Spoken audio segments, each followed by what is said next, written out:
শুধু যারা দোষী তাদেরই নাম দেন, অন্য কারোর নাম দেন না। জনগণের একটা আশা তারা যেন জনবান্ধব পুলিশ হতে পারে, আর আমারও একটা আশা এবং আপনাদেরও মনে হয় সবার আশা একটা জনবান্ধব পুলিশের জন্য। পুলিশ ফোর্সের অনেক ইসের সময় ক্ষতি হয়েছে, এই জন্য তাদের বিভিন্ন কাজের ক্ষেত্রেও কিন্তু অনেক প্রতিবন্ধকতা দেখা দিচ্ছে।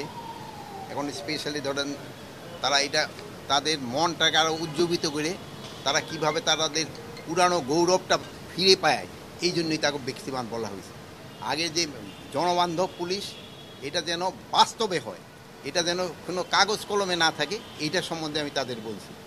প্লাস এই থানা পর্যায়ে যে লোকজন অনেক সময় তারা বিভিন্ন কাজের জন্য গিয়া তারা কিন্তু অনেক সময় তাদের যে সমস্যাটা ওইটা সমাধান করতে পারে না, বাট সব সমাধান সম্ভবও নয়।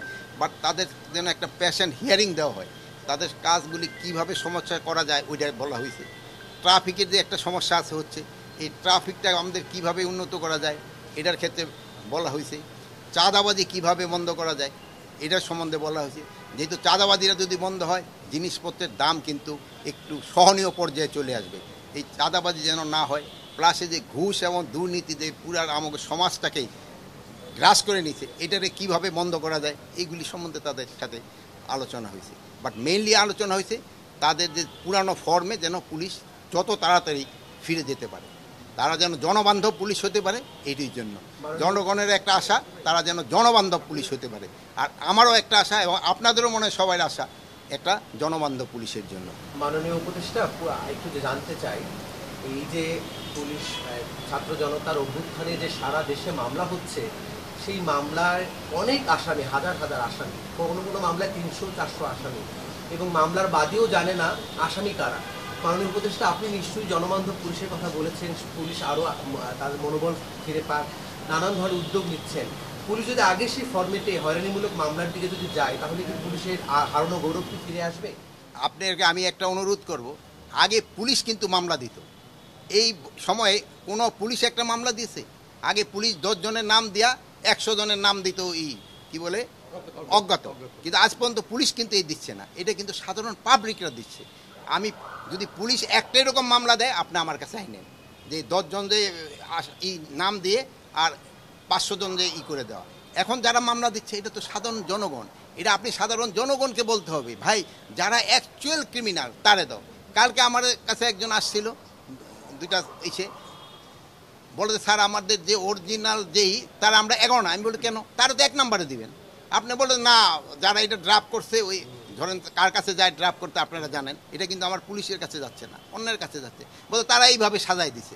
তা আপনাদের কাছে আমার অনুরোধ, শুধু যারা দোষী তাদেরই নাম দেন, অন্য কারোর নাম দেন না। অন্য কাছে নাম দিলে এটা করতে তদন্ত করতে সময়ও বেশি যাচ্ছে, এবং অনেক সময় নিরীহ লোকও যেন হেনস্থা না হয়, এই দিকে খেয়াল রাখতে। এই জন্য আমরা কিন্তু একটা মিডিয়াও বলে দিছি, প্লাস আপনাদের আমরা পেপারে দিয়েছি, বলছি যে সাধারণ লোক যেন হেনস্থা না হয়, ইনভেস্টিগেশন ছাড়া কাউকে অ্যারেস্ট করা হবে না। এবং আমি ডিবিরে আজকে ইনস্ট্রাকশন দিয়ে দিছি, তাদের পরিচয় ছাড়া, পরিচয় তারা নিজেরা দিবে, তারপরে ধরবে। এখানে আমার ধরার কথা শুধু ক্রিমিনালদের, আমি সাধারণ মানুষকে তো ধরার জন্য বলবো না, ক্রিমিনালদের ধরার জন্য। সাধারণ পাবলিকের যেটা কমফোর্ট হয় এটার দিকে আমাদের পুলিশ চেষ্টা করবে।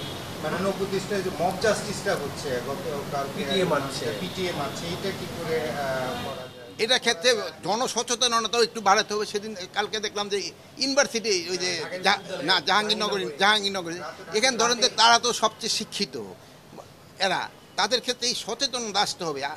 মানে হয় একজন অন্যায় করলে তারা আইনের হাতে সোপর্দ করেন, কিন্তু এই আইন তো আপনার হাতে তুলে নেওয়ার কারো কিন্তু অধিকার নেই, আইনের হাতে তাকে সোপর্দ করতে হবে।